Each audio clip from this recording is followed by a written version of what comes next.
Армысыз ардақты ағайын. Талғарда кісі қолдан қаза тапқан Шерзат Болаттың өліміне қатысты сот қашан басталады? Жаңа адвокаттар мен судья кім?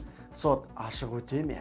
Шерзаттың әкесі Қаржаубай Нұрымов Айтбек Амангелдімен жұмыс істеуден неге бас тартты, ал жаңа қорғаушылардың ақысын кім төлейді? Тергеу дұрыс жүріп жатыр ма? Адвокаттар тергеудің сапасы мен жүргізілуіне қатысты қандай пікір білдірді?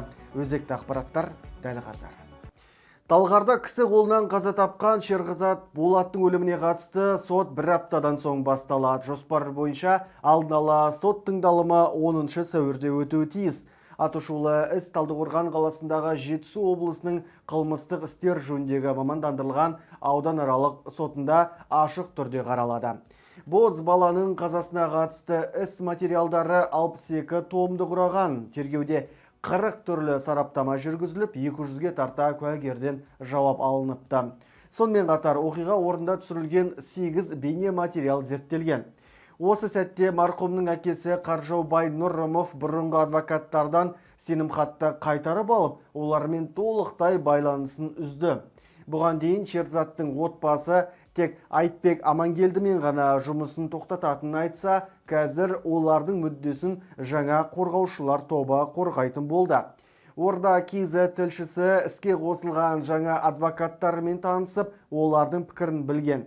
Анықталғандай, өткен жылы елде үлкен резонанс тудырған бұл іс 26 наурызда Алматы облысының қылмыстық істер жөніндегі мамандандырылған аудан аралық сотына түсті.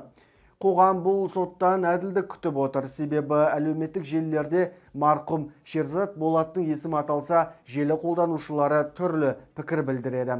Ақпарат құралының жазуынша, бұған дейін Айтбек Амангелді, адвокат Саида Тәуелеева екеуі әлеуметтік желіде Қаржаубай Нұрымов біздің қорғауымыздан бас тартты деп жариялаған болатын. Алайда Орда КЗ тілшісі адвокаттардың мәртебесін нақтылау үшін хабарласқан кезде Шерзаттың әкесі бұл жағдайға қатысты мен нақты ештеңе айтқан жоқпын деп қысқа ғана қайырған. Ал қарындасы біз адвокаттардан емес, тек Айтбек Амангелдімен жұмыс істегіміз келмейді, себебі ол анамызға дөрекілік көрсетті деп себебін түсіндірген. Енді Шерзат Болаттың ісін Мейірман Шекеев бастаған 6 адвокат қорғайты болды. Бұл қатарда Бағдат Амандосұлы да бар. Екеуі көреміз, айтуға оңай ток-шоуларында заңгер ретінде пікір білдіріп, қоғамда резонанс тудырған істерде қорғаушы болған. Басылымның тілшісіне берген мәлімдемесінде Мейірман Шекеев істің жазбаша материалдарымен толық танысқанын, тек видео материалдарды қарап шығу қалғанын жеткізді. Адвокаттың айтуынша іс материалдарымен танысу аса қиындық тудырмаған. 27 жылдық тәжірибесі бар қорғаушы наурыздағы демалыс күндері өзге адвокаттармен бірге жазбаша құжаттарды мұқият қарап шыққан. Жалпы біз сотқа толық дайынбыз деп сендірді адвокат. Орда КЗ тілшісіне күдіктілер санына қатысты ақпарат құралдарында әртүрлі мәлімет тарағанын айтқан. Оның қолындағы құжаттарға сүйенсек, іс бойынша 9 күдікті бар. Оның біреуі кәмелетке толмаған бала, ал екеуі адам өлтіру фактісі бойынша айыпталған. Бастапқыда 11 адам ұсталған, оның екеуі қыз. Алайда кейін олар куәгер ретінде танылып, күдіктілер қатарынан шығарылыпты. Сонымен қатар Мейірман Шекеев судьяның кім болатыны жайлы әңгімелеген. Адвокат оның нақты кім екенін білгенімен атын атап түсін түстеуден бас тартыпты. Яки бұқаралық ақпарат құралдарымен бөлісе алмайтынын айтты. Шерзат Болаттың ісін 6 ай бойы жүргізген бұрынғы қорғаушылармен қарым-қатынасы да назардан тыс қалмады. Айтбек Амангелді Instagram парақшасында Нұрымовтың адвокаттардан бас тартқанын хабарлаған сәтте Шерзаттың әкесінің бұл шешімі жұрт үшін түсініксіз көрінді. Әлеуметтік желілерде қазіргі және бұрынғы қорғаушылар арасында келіспеушілік бар деген пікірлерде кең тарады. Бұған Мейірман мырза бұлай жауап берген.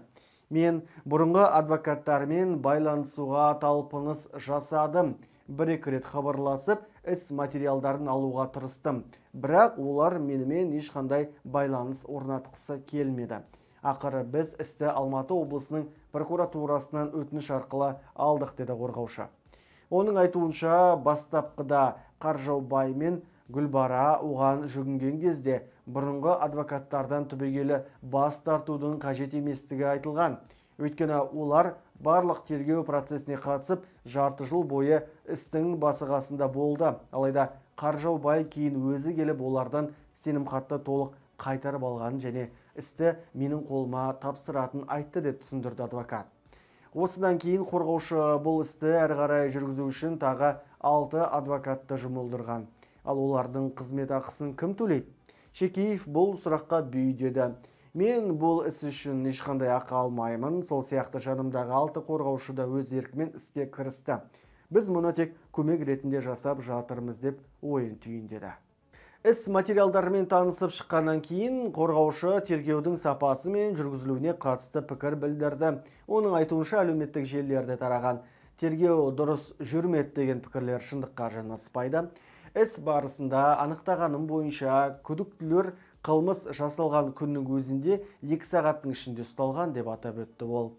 Қорғаушының сөзінше, Қаржаубай олардың сол күні ұсталғанын білмегендіктен алаңға шыққан. Еске салсақ, қанды қылмыс былтыр қазан айында Талғарда болған. Азық-түлік дүкенінде сатып алушы мен 10-шы сынып оқушысының арасында кикілжің туып, оның арты төбелеске ұласқан. Соның салдарынан 16 жастағы жасөспірім пышақ жарақатынан қаза тапты.